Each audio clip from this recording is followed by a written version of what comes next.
doing? Go ahead, man. What are you doing? Johnny, Tommy. Just go ahead. Give me some of that. How was it in Portland back in the '70s? Growing up in Portland in the 50s as a child, the black community was very strong then. All blacks stood together because in the 40s when my parents came up, they had Jim Crow signs up and down the black neighborhood on Union Avenue, now Martin Luther King, MLK. They And did. there was a lot of places, restaurants and stuff you couldn't go. A lot of stores blacks weren't allowed to shop in.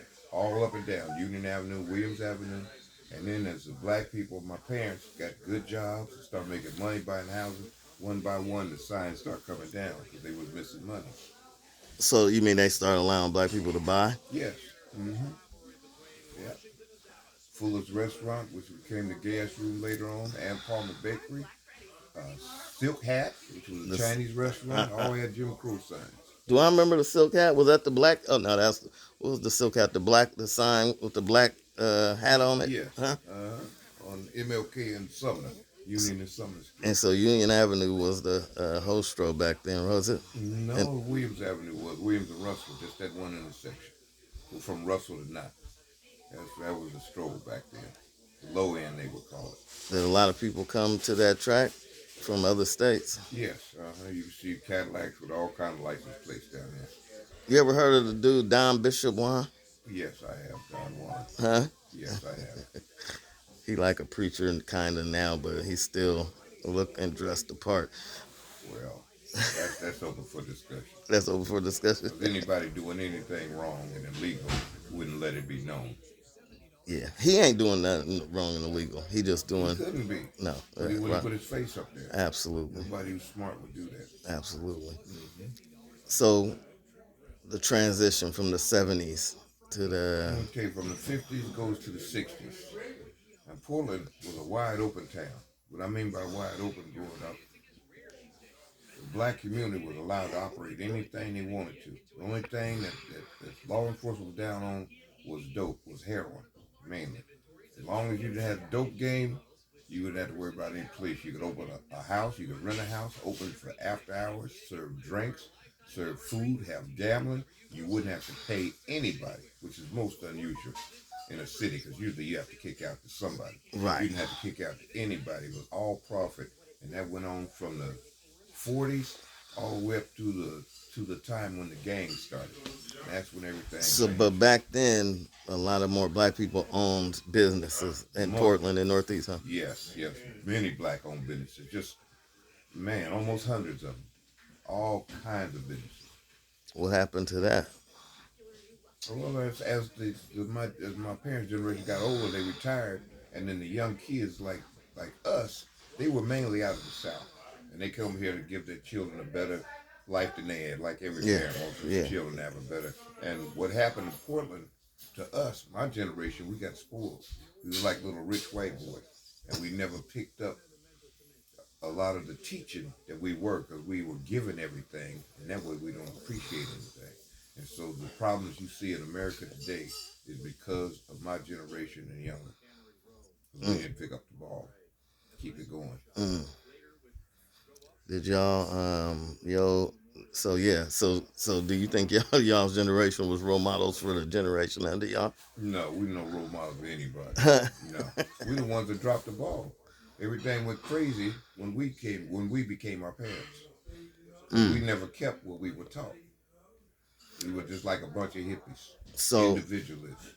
so was they more people in Portland, the people, was they the ones that were in the gang, were they trying to be pimps, drug dealers, or robbers, or was that type of stuff going on? Oh, yeah, we know what's going on, Well, but to what level was that going on? the Like, subculture, what's called the game, is actually a subculture because you have what the norms of society, which are right here, and they go by certain rules. Then you had a subculture, which is the game, and it also had its own set of rules, okay, yeah, and they were more stringent than in legitimate society. Because if you broke one of the laws in the game and everybody knew about it, you become ostracized. Nobody would want to have anything to do with you mean like snitching? you. Snitching, and if you were a pimp selling dope, I mean, it has millions of rules, unwritten rules, but you had to learn them to survive down there. Now, in the game, there were certain games inside the game, outside, but they were outside, but they were inside.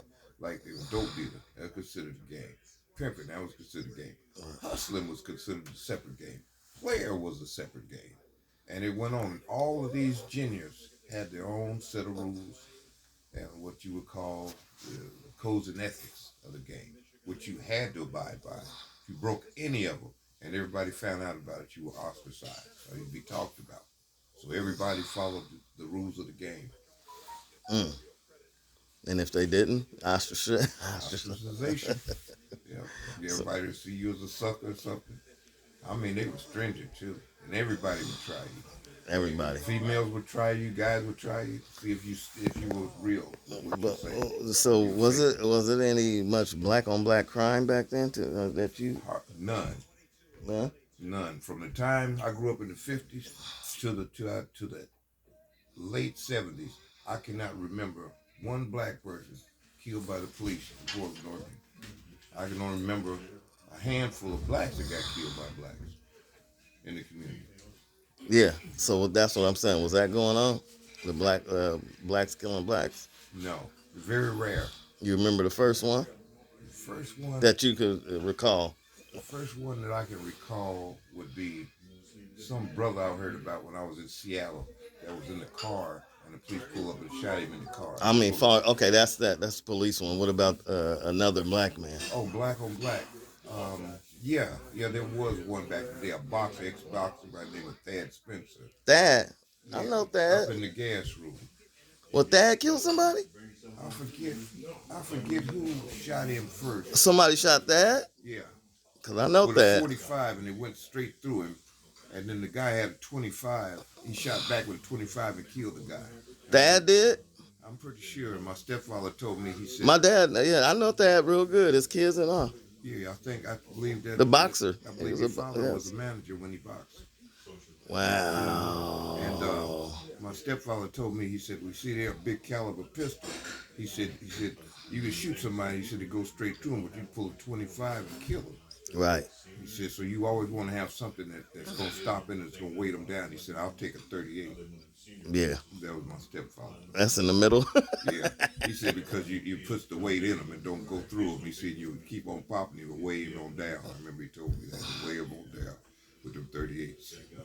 Okay, so moving on into the 60s and 70s, what would you say? The 60s and 70s was more game and business orientated in Portland, Oregon. Yeah. Yeah, everybody who was successful was in the game or either had businesses. Okay. Owned clubs, stores, all kind of things. Fashion places, boutiques, which you don't see now in Portland. Hardly any black-owned businesses. And then you remember when the crack came? Yes, I wasn't here then. I was in Denver, Colorado. It was 1978. Free Basic came out. I saw the game in 1 week change from a thing of glamour into what you see out on the streets now. In 1 week, I watched it change. When Free Base came, I saw people turn into snitches, turn into all kind of deprivation. And that's what turned me off from the game. Because I went from city to city, and it had hit every place I went. And when the game lost the codes and ethics, that's when I got done with it. So you spent some of your time messing with females in the game, right? Going state to state. Oh, yeah. What places did you go travel to from there? We'll just say I was international and all across the country and a couple other foreign countries. Because I don't know what statutes limit to. Statute, I think they done now. I don't know. I'm not going to take no chance. Only thing, there's murder. Murder is about the only one. I'm not going to take no chance. See, that's a real person in the game. He's sticking to the rules. Every place you went in the game, they were different too. Mm. The West Coast, this West Coast was weak, very weak. Guys on the West Coast could have a girl and get away with things they could never get away with on the East Coast. On East Coast, they smashed on them. East Coast, they abided by the codes and ethics more so. It was more loose here on the West Coast. I had an East Coast kind of kind of demeanor about myself because I turned out to that book Iceberg Slim. So I was trying to be like Sweet Jones. Sweet Jones. Never smile. You know, all business all the time. Sweet Jones. Who was Sweet Jones? I just I heard was it. the master pimp in the Cause book Iceberg Slim. oh, okay. So I tried to do everything exactly like Sweet. Cause the rapper, what's my boy Pimp C? He used that name, Sweet Jones. I never. Oh man. And actually, that book is where I learned the codes and ethics of the game. And then when I lived to them, I found that nobody else was living to them until I went to the East Coast. Man, They were strict like me. that's in the game. These other games too, man. It seems like it's no ethics or no No people. codes and ethics Yeah, in the game people. no more. People. Even organized crime had codes and ethics. They kill you, but they wouldn't hurt your family or your children. Right. Now things are changing, even in that, in organized crime. Right. Nobody snitched in organized crime. You went to jail, you did your time like a man, they took care of your family.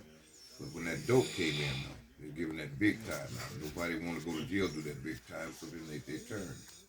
So you remember when the freebase first hit? Yes, indeed. I remember the night. He said the night. You used to go to head shops up there in Denver, Colorado, and you could go get a freebase kit. There was a box. Came like this. I believe it was $16. It had a big bowl glass pipe in there with a long stem came out. A big thing that set up like this. You could put like 30 screens in, a long tube, and in the well you'd put water or some kind of liquid, almost like a water pipe. Yeah. And then it'd give you the distilled thing for your cocaine, and a pressure tube to put it in, ether. It came with everything you need. Shake it up, put it on the table, wait 5 minutes, see a line, take an eyedropper, put it on the glass, blow your hand over it like this, and it would freeze up, and then give you a safety razor blade, you scrape it up, and put it on the pipe. So it was just like a crystally substance. It wasn't no rock. It's pure cocaine. And they just put that shit up there and blow. All the cut would go down. Any cut was in it would go be down in the bottom. Right. And everything on top would be that ether and just pure cocaine. And Boy, that went crazy. That didn't turn the town out though, did it? Yeah, The freebase did, or the crack? It turned the whole game out. I saw a brother that had just got in town from Chicago, had a money green 1978 Seville with 5 girls. A nice looking brother, suited down, and he got a motel that was close to the one I was at, Colorado Boulevard. We kicked it and then went to the after hours house. And the dude was from Chicago to own the after hours house. We found out he was from Chicago, so he took him upstairs. Upstairs was where he was experimenting with that freebase cocaine. They kept him up there, kept that brother stayed up there for 3 days straight. Came down, pink slipped his car, gave it to the guy. All his jewelry was gone. He had a nice flower there. It was wilted. And then he walked up to the motel because the brother had his jewelry and had his car. He walked to the motel and all the girls seen him and they all took off in every direction. Every nigga in town bumped him and got one of them. That's how the game went back. Damn. You were slipping, you lost all the way around. But just show you how treacherous the game is. It's something that you never saw before. That new thing when that freebase came out, turned a whole bunch of people out. What's fortunate for me, my fortune was I tried it, and I hit that stuff and went to the bathroom with the throwing up and tearing on. I was so boy. I mean, that stuff had me so high. I drank a fifth of. Was your heart pumping? Cordon Bleu. Was your heart pumping? Everything was. You Cordon Bleu? Some alcohol? A fifth of Martell Cordon Bleu. That was the most expensive you get. I drunk a whole fifth of that just trying to come down. Did it work? Just kept no. And It finally, I fell asleep. And I woke up the next day and had a belly full of raw alcohol. I was sick as a dog for 2 days. So that killed me. I never wanted to touch it. You said I ain't touching that shit again. Yeah. That was the only thing acceptable. Yeah. Yeah, because, it went from that to that. Like, that's what people was first messing with. It's just powder. And you couldn't make no money off that. Right. Because you could take a quarter of cocaine, a quarter gram, which ain't nothing. Have 5 fellas up. And do that thing with that ether and put it on there. And after everybody had one hit, nobody would touch it again for hours. Everybody just sit there sweating. Not talking or nothing, just sweating. This stuff. It was too potent. It was too and cold. It lasted too long. So when they came out with the rock up, you could hit it, and then 5 minutes later you want some more. Right. See, you wouldn't want that freebase no more. No, It would last you. You ain't gonna hit that more. it was too pure. It was too pure, and you couldn't make no money. Dope man couldn't make no money. Say you give you a quarter gram for $25. It might last you a day and a half. You gotta have a little hit here and wait 3 hours to have another little one. So when that rock came out, that's where the money was. Dang. Mm-hmm. So how I did? never got involved in it. Yeah, that was smart. That was smart. It just wasn't for me. I'm not gonna get involved with no game I don't know nothing about. And I'll go this far. People gonna argue with me. Some of y'all gonna get mad at me. I don't care. Dope selling is not a game. No. Game is what you control from the beginning to the end. If you got something that's being grown in another country, passing through 900 hands before it get to yours, you ain't got no idea of the control over it. You don't know who's been watching it. Right. Getting to you from one person to another. Right. So it's just a luck thing. Right. Right. But see, like a hustler, like sells jewelry or something, he know we're getting the jewelry, Carnival supplies. He know he's the only one that's touching it. He's Right. the only one setting price. Right. All through the game, it's like that, except for drugs. If you got a bubble gum machine and you can take it and rivet it some kind of way in the sidewalk, put plexiglass where you can't break it, you just put in $20 of dope come out. Bubblegum machine sell dope all day, all night long. If it's good dope, Yeah, it'll it's just gonna sit sell there. itself. It'll sell itself. It'll sell itself. So you don't consider it the game? No. Huh? Dope selling ain't no game because you ain't got control of it. That's luck.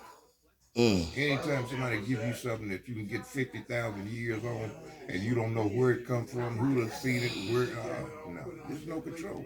Right. Not the game. That's luck. You're luck. It was once used for like medicines and stuff, you know. Yeah, it used to be in Coca-Cola. That's what Coke is on there. It was cocaine leaves. It was a stimulant for headaches in the 1800s. They made it legal, I believe, in 1883. I believe it became illegal in 1883. You That go far? get it in drugstores everywhere. Damn. They sold cocaine. Dang. Put it in their coffee for headaches. Oh, that's how they was doing it? Yeah. Jesus Christ. Yeah. What other drugs was they doing back then as far as the people In the the 1800s, you could get pure opium. Oh yeah, they had them opium dens and all. No. You get it legally. Called laudanum. Oh really? Liquid. Liquid opium. They give it to people who were having surgeries, having things removed, or they just sold in bottles in drugstores. Women would go in there and get it. Especially women that worked in the bar, the bordellos up above the saloons. Right. They would get high on it. And then they had the opium dens with the Asians were running. Yeah. Mm-hmm. You go in there and you smoke it there. So did Portland ever have anything like whore houses or houses where where men could come and mess? Definitely. They all did. Over Portland. The biggest one was right there on Vancouver, right off of Russell, Mr. Brown's apartment house. Mr. Brown ran a whole house from the 50s, I believe, to the mid 70s. Man, what, you could just go over there and get you a girl and or they'd catch you on the track and then take you around there where their rooms were. And then they had the Desert Motel, which was, that's way down there, like Skylar and down by Elliott School. Mm-hmm. That was the Transit Motel. That's the ones that were just on the streets that didn't have a roof. They would just use that for a trick house. For the trick house. So Portland was very colorful back in the day. Was it? Mm-hmm. So how did people act when they seen black dudes with white girls back then? Was it something normal, or was it? Did you get back? It was pretty normal. Portland has always been a liberal place. Do you ever remember experiencing any racism here at all? Oh yeah, man. Like, of course, man. Like somebody calling you out your name type, or just racism and fear. Going to businesses, people didn't want to wait on you, and I mean all those problems existed. Like I said, the Jim Crow signs up there in the 40s, they took them down because blacks was making too much money, and the one that took them down was making all the money, and they wasn't making none. What did it say? We wasn't allowed. No colors allowed. Wow. Jim Crow signs. I wonder, can we find something online with those? They washed everything. All the pictures they used to have. I pulled up the Ku Klux Klan parade coming up Broadway by Portland State, coming from Burnside, all the way up to Portland, past Portland State, and it must have been 300 or 400 dudes all in sheets and stuff, carrying torches and stuff. And they had a big black man's head right there by Portland State called coon chicken. And they had big white lips and big white eyes, and it was made round just like a black person's head. Oh my And this was God. Portland, Oregon. And that thing's been sanitized. You can't find that video anymore. What? I saw a video on 60 Minutes back in the 70s, 1978, and it was of a place that made Tabasco sauce, that grew those peppers. Yeah. And it was a big, giant plantation. And it was a lot of water, and they had all these little shacks on sticks because it's water down there. Right. With a hole in the floor. It must have been 40 of them. And they had black families that was living in there, been there for generations. It was just like looking at the slavery time in the 1800s. This is 1978 or 1980. Yeah. 78 or either 80. And they interviewed the blacks. They couldn't spell. They'd never been to school. They grew up in. What state was this in? This was in Louisiana. Oh yeah. Okay. Yeah. People who make Tabasco sauce. Okay. And then they interviewed the guy. No, they ain't slaves. They work here because they want to work here. And they had a what they called a plantation store. And Them people never left there. At that time was like $5. Everything was overpriced like 1,000%. And what it was, the money that he was giving them, they would spend in the store to get their groceries, and they were always in debt. So that's how they kept them in slavery for all those generations. Okay, And man, I've heard of that. Yeah. To this day, you go on 60 Minutes archive, you cannot find that. They pulled it. And They pulled it and buried it. Buried it. Dang. They don't want nobody to see the truth. That's horrible. Yeah. I've seen a lot of And things. you said that the one that what you was talking about with the picture of the black dude, where was that at? In Portland. You said it was a face of a Oh, coon chicken. It wasn't no picture. It was a building. It was a building. Right downtown on Broadway by Portland State called Coon Chicken. Had a round head, black paint on top of his head, big white lips and big white eyes, and the sign underneath right where his tie is, said Coon Chicken. Wow. And the Klan was coming by there with torches, and all of them had on the sheets and hoods, walking up by Portland State. So did you know that the Klan actually gave wood to build the church that your mom went to? Actually, they didn't do that. Actually, they say that the church was downtown. Yeah, and they got together and got the money and got. They saying that the Klan, right? The Klan did. Mm-hmm. The Klan did get them to move. They didn't want blacks downtown. Right. So that's the true. That's a true story. They bought First and Schuyler, where Mount Olivet is. So why didn't just go there? I mean, why didn't just stay there and say skip y'all and wait? Why didn't they Mount Olivet stay on Schuyler? No. Mount Olivet Church was downtown already. Okay. And the Klan got the money to move it to buy that church on First and Schuyler, keep Negroes from being downtown. Wow.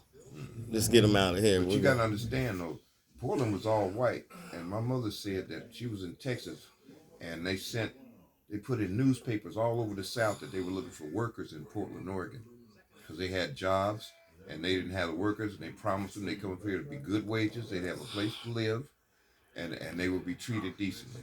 Right. And it was true. It was true. Except they had Vanport. That's where everybody lived. Yes. And Vanport was segregated. They had two Vanports, one on one side of the river and one on the other side. Minorities was on the one on the side. Clarence could tell you that. My dad was there. And then the white people on the other side, they had the good store. And they had a little shabby store on the side that all Are you serious? minorities lived. Oh, see, I'm going to have to get more. Ask Clarence. Yeah, I'm going to have to interview he said some once people. a week his mother would take him to the good store. They'd go to the good store, the good grocery store. I'm gonna have to get him on here to talk about that. Oh, my dad lived down there when the flood happened and all of the things. So yeah, did he live down there too? Oh yeah, he was there first. Before Lee and Grandma came up here, Miss Glad came up here from Texas.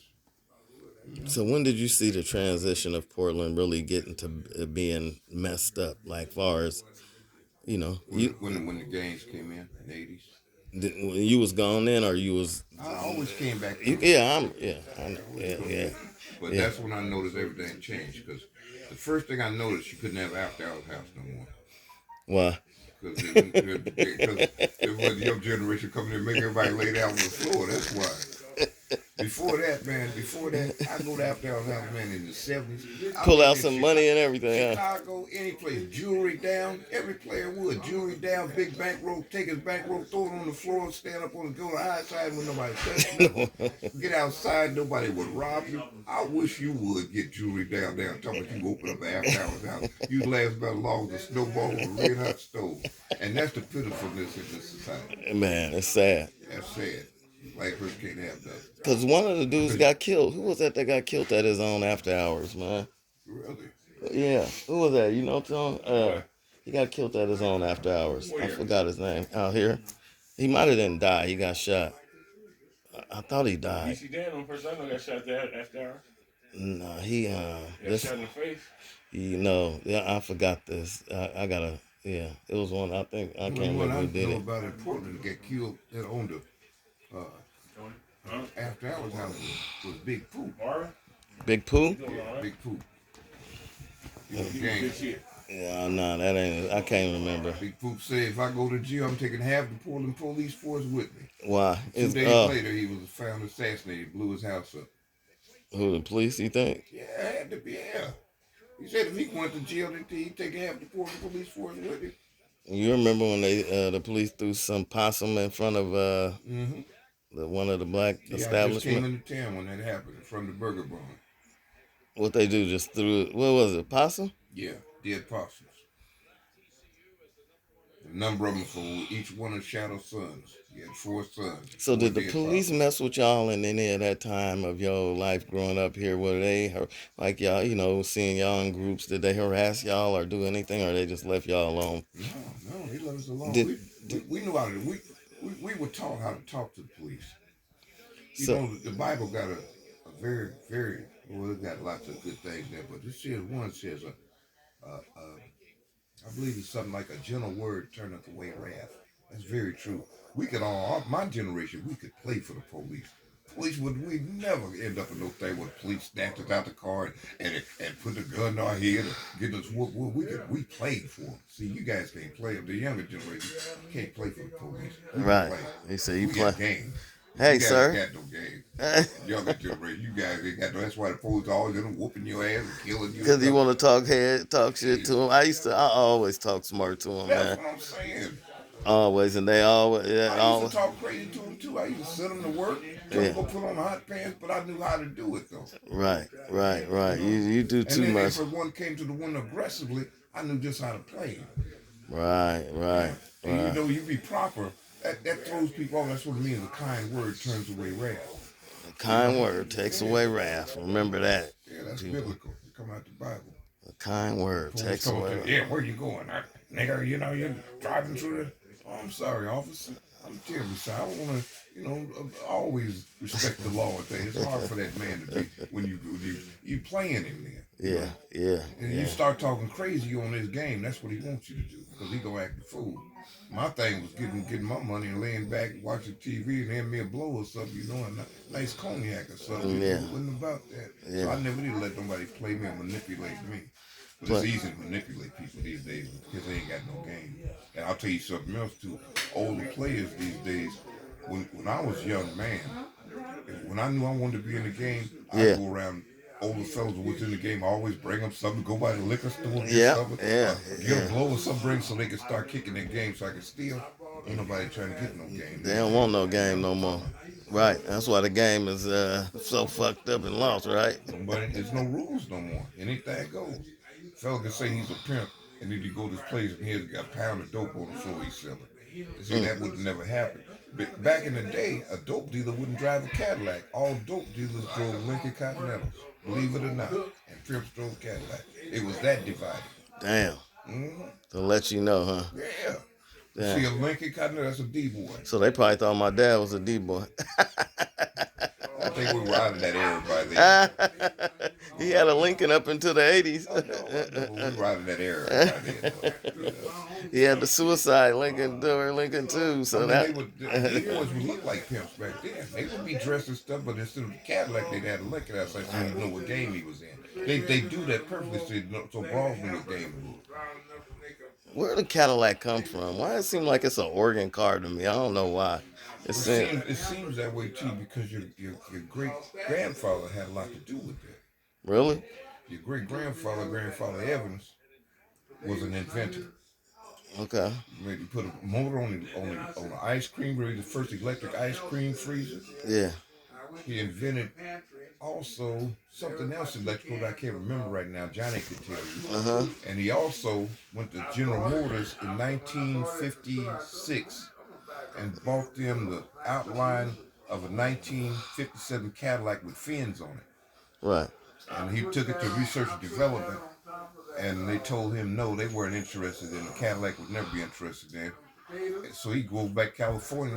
1957 comes out. Here comes a 57 Eldorado and Coupe de Ville with fins on it. And they kept fins and got rid of them in 1964. It was the last year they had fins. Oh, that They didn't fin. pay him a dime for it. Oh, they just stole the idea Stole the from. idea, yeah. That's what they would do. They'll still do it now. They'll do it now if you don't, what you say, copyright or have some Yeah, type of copyright, ownership yeah. to your stuff. Yeah, that's how it's gonna happen. That was your great grandfather. And the other invention besides the electric ice cream freezer, I can't remember what it was. Julia might could tell you too what he invented. That's why you think Cadillacs were important thing. And we had the Cadillac dealership down there on MLK for a long time, right? They used to be Bernard Cadillacs back in the day. They just always had it's always been a Cadillac And place. all Cadillac dealers in Portland would let pimps ride. They They won't. wanted nothing down. Go ahead and ride it. They let you ride. 'Cause they knew you good for it.